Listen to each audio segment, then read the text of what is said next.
American civil rights leader who worked for equal rights in North America through the Fellowship of Reconciliation in the 1940s and 1950s, and later in the civil rights movement. At the time this story is set, people were often treated differently based on the color of their skin. Before giving a speech at a Midwestern campus, I went into a small city restaurant to buy a glass of milk and a piece of bread. I noticed that I had been ignored for a while.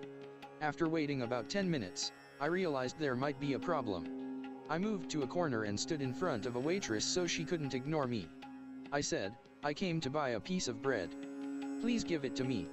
"I'm sorry," she replied, "but we can't serve people like you.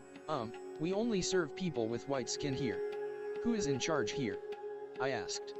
She pointed to a woman standing at the back of the restaurant and made a gesture suggesting she wanted to avoid the situation. I went to the woman in the back, near where coffee was being made. "I want to understand why I can't be served here," I said. She stammered. Because we don't serve people of color in this city. No restaurant here serves anyone but white people." "Why is that? Do you think serving people of color would upset your other customers?" I asked.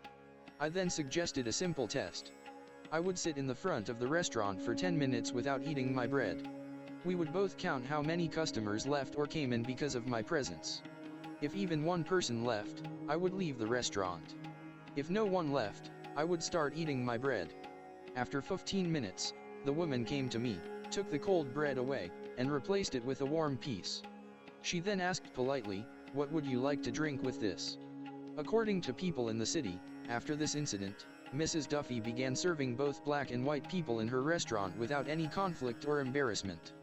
This was a brave act in such a discriminatory environment.